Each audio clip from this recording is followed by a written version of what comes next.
Enfin, mon mandat, il y en a eu plusieurs précédemment. Bon, alors on va dire que la dernière Olympiade, il y a eu quand même une grosse complicité. Je pense qu'avec Julien, on a été un bon binôme de gouvernance pour essayer de faire avancer les choses. Et Julien, bon, et voilà, c'est la nouvelle génération. Il a quand même boosté pas mal de choses au niveau sportif, à tous les niveaux, puisque je pense qu'il y a eu des idées qui ont bouleversé un petit peu les choses. Ça n'a pas toujours été facile à faire passer au sein des anciens, mais je pense que là, le fait que la passation soit faite naturellement, puis on a travaillé ensemble, ce n'est pas une passation qui s'est faite du jour au lendemain. On a travaillé ensemble pendant 4 ans pour en arriver là, et je suis fier de cette succession.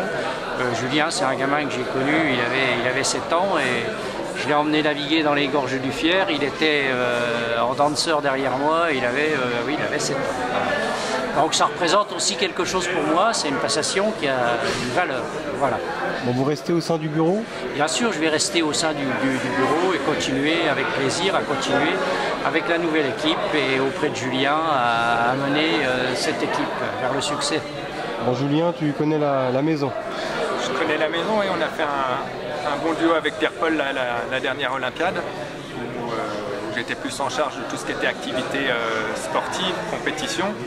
Et puis c'est vrai que quand on a une main dans le club, après on s'intéresse à l'autre volet qui est surtout le développement de l'activité au sens large.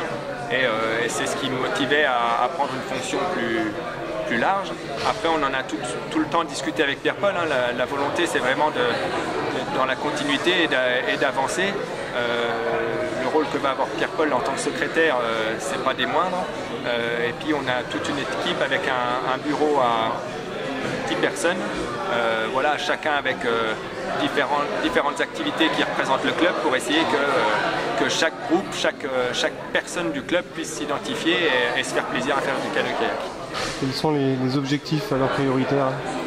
Les objectifs prioritaires, on va dire que sur le côté force rouge, c'est-à-dire toute activité licenciée, c'est qu'on reste un club leader en slalom, qu'on puisse accompagner nos compétiteurs à avoir les plus belles des médailles et réaliser leurs rêves.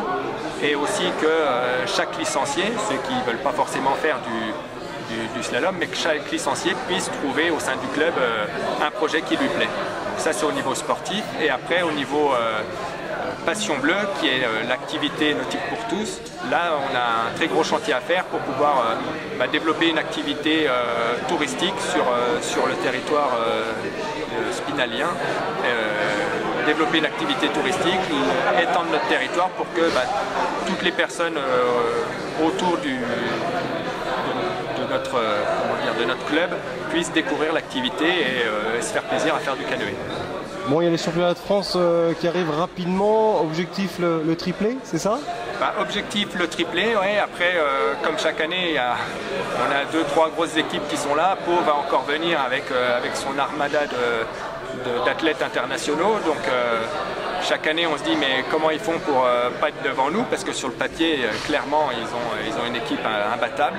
Après, on va essayer de faire que l'esprit d'équipe, l'envie de se retrouver et de faire mettre le club au plus haut niveau l'emporte et qu'on passe devant. Pierre-Paul, le palmarès du club s'est encore étoffé au dernier JO notamment. Hein.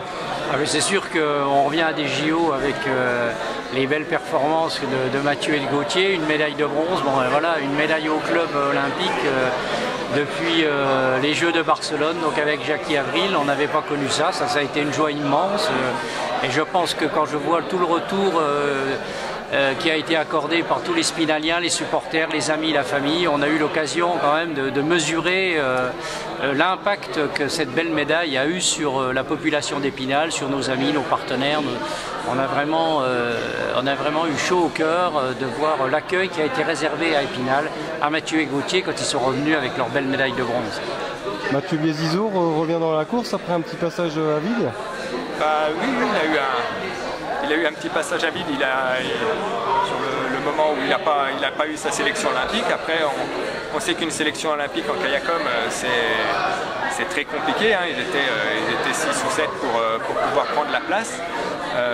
Oui, ça, une belle fin de saison, enfin une belle régularité sur la saison puisqu'il prend le classement général de la Coupe du Monde. Donc, mine de rien, ça fait quand même une saison avec un bon résultat. et de bon augure pour préparer la prochaine Olympiade. Bon, il y a des jeunes qui poussent là, on pense à Clément Travers ou autre. Oui, en fait, sur la fin de l'Olympiade, on se rend compte qu'on a une école de formation qui se remet bien en route parce qu'on a eu des bons résultats au championnat de France Cadet. On a nos leaders là, comme Clément, comme Klaus Pech, Mathieu Biasizo qui font des podiums à l'international, donc qui vont donner encore plus envie aux autres. Donc on espère que la machine est enclenchée et qu'on aura des résultats assez souvent et que le club va continuer à briller sur la scène internationale.